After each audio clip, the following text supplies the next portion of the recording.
It was late autumn, unbearably cold. I got off the bus and quickly headed home. I had misjudged the weather a bit. It was freezing, and I was only wearing a light autumn jacket and sneakers, even though it had been sunny and relatively warm that morning. It was about half a kilometer from the bus stop to my house. There was a light fog outside. It was around 9 p.m. The thought of warm tea, movies, and the start of a weekend, meaning I didn't have to go anywhere tomorrow and could finally sleep in, warmed me. I live alone, or rather, with my cat, Pate. He's just gray, which is why I named him that. I live in a regular two-room apartment inherited from my late grandmother. The first thing I did when I got home was put the kettle on, then went to change. It was boring being alone, especially with such weather. This kind of weather only intensifies the feeling of loneliness. At least I had Pate, even though that furry cat runs around outside all day. He only comes home to sleep and eat, that's his life. But that's not the point. I drank my tea, took a shower, and lay down in front of the TV. Rambo 4 was on, and I watched it until about 2 a.m., but sleep was slowly starting to claim me. I'm a smoker, and I felt like I wouldn't sleep well if I didn't have a cigarette before bed. So, I went to the kitchen and lit up. Since I didn't have an extractor fan, I had to open the window. The fog outside had intensified and become even denser. Only the blurry silhouettes of dried trees were visible.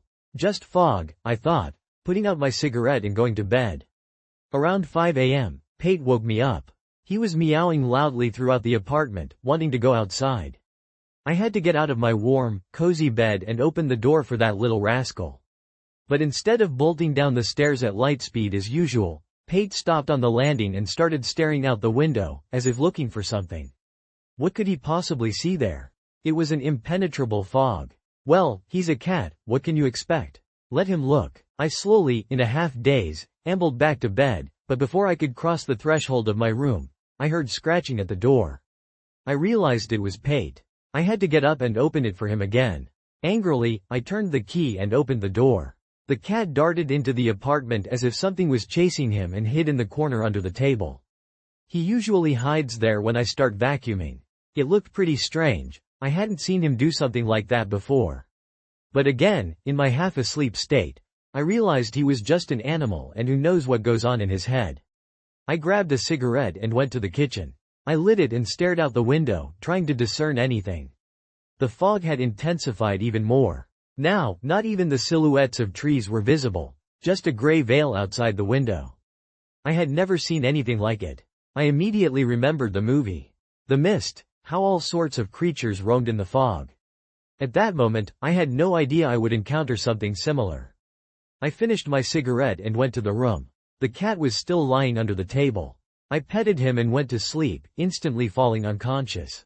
I woke up around 10 a.m., well rested. I showered, washed my face, and went to the kitchen for breakfast. I usually eat cereal with milk, but there was no milk, so I had to go to the store. I needed breakfast. I couldn't eat anything else but cereal. The store wasn't far from home. I put on my jacket, took some money, and left the apartment. As I was going down the stairwell, I heard a loud bang of the entrance door and quick footsteps. A woman, about 35 to 40 years old, was running up the stairs. I'd lived there for a long time and had never seen her before. I knew all my neighbors. She looked like she was running from someone. I immediately remembered Pate from last night. Her face showed panic and inexplicable fear, bewilderment. As she reached me, she sharply grabbed my shoulder and, through tears, said, "Boy, don't go outside. God knows what's happening out there. You can't see anything. That fog. Someone was chasing me." Of course, I was surprised by such a statement.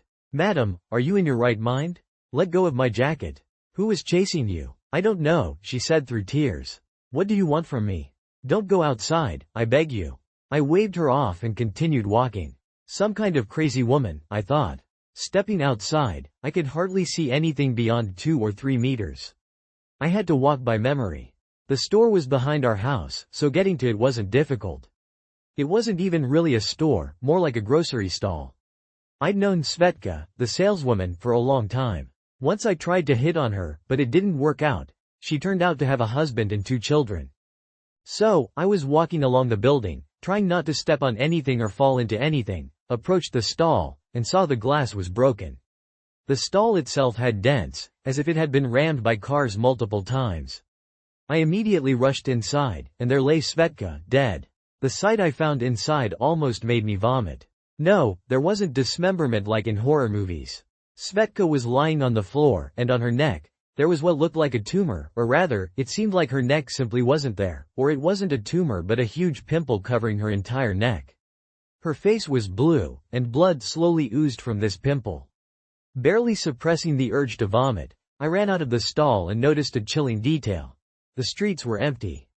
No cars, no people walking, no lights in the windows. I immediately remembered that damn woman in the stairwell. I felt uneasy. I dashed towards my house, running without looking back. Suddenly, I tripped over something and fell, hitting my stomach and hands hard. Getting back on my feet, I looked at what I had tripped over. That's when I truly got scared. Lying on the road was the same woman from the stairwell who had begged me not to go outside. She had the same kind of pimple, only on her head this time. It looked simply horrible, and she seemed to still be alive. I couldn't bear it and started shaking. A shiver ran down my body, my heart pounded like crazy, and my mouth went dry. I took out my phone to call an ambulance, the police, anyone, but there was no signal. I heard a scream from deep within that damn fog. It seemed to be full of panic, yet not entirely. And immediately after that scream, I heard a woman's shriek. It was so heartbreaking that I wanted to scream myself, but for some reason, I couldn't, as fear had clutched my throat, and I stood like an idiot, staring into the fog. I managed to make out a silhouette moving towards me. Judging by the approaching shriek, it was a woman or a girl. Literally 10 to 15 meters from me, she tripped over something and fell to the ground. She was dressed all in black, so I could see her somewhat clearly. She was screaming with her last breath. It was clear her voice was gone, and it was more of a wheeze than a scream. I came to my senses and rushed towards her, but before I could reach her, something dragged her right into the fog. I saw her, and her scream faded away from me in the haze and then disappeared completely. That's when my butt clenched to the size of an atom. I rushed towards my building. Finding it with difficulty, I ran inside, and only on the second floor did I realize it wasn't my building. What to do now? I really didn't want to go outside. I had seen gruesome things out there and didn't want to meet the same fate as those unfortunates I had encountered on my way home. I started rushing around the stairwell, banging on doors, but no one opened, and there was no sound of anyone being there. Did everyone die? What's going on? What is this fog? Fear turned into despair. I sat down in the stairwell against the wall, holding my head in my hands.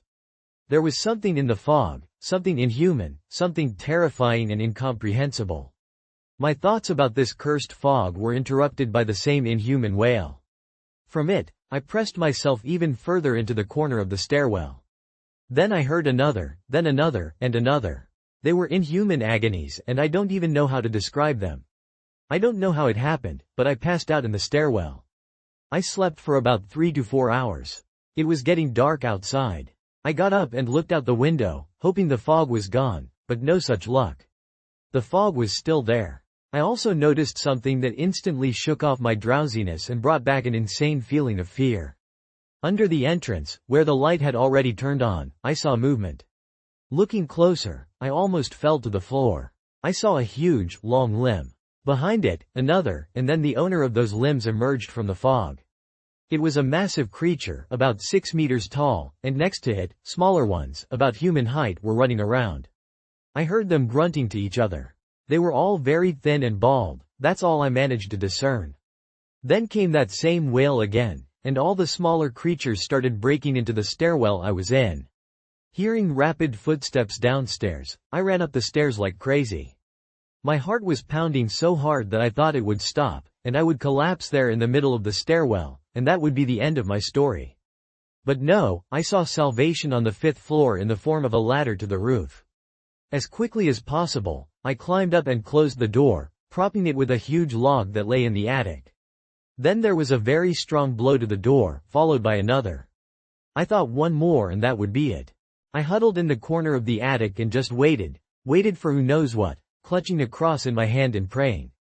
After the 3rd blow, I again heard the grunting of these creatures, and after their grunting, I heard receding footsteps down the stairs. I sat there for I don't know how long, maybe an hour, maybe 5. I lost track of time. Eventually, I blacked out. I was woken up by sirens from an ambulance or the police, or maybe both. These sounds gave me confidence, and in a half-daze, I left the attic and then the stairwell. The fog was gone. It was damp and cold. The sight I saw was etched in my mind forever. There were many ambulance and police cars in the courtyard. People's cars that were in the parking lots were dented, some overturned. And most importantly, there were many corpses lying in the courtyard. I hadn't noticed them in the fog then, but now everything was perfectly visible. They were lying on the road, under the stairwells, in parking spaces. I almost threw up again. I had been sitting in the stairwell of a neighboring building. As it turned out, I had gotten lost in the fog and gone to the wrong one. As quickly as possible, I got to my house. Surprisingly, no one even stopped me. I gathered everything I needed and went to my sister's village. Every channel was reporting chilling numbers of victims. No one knows what it was, and I am probably the only one who saw it with my own eyes and whom they didn't reach.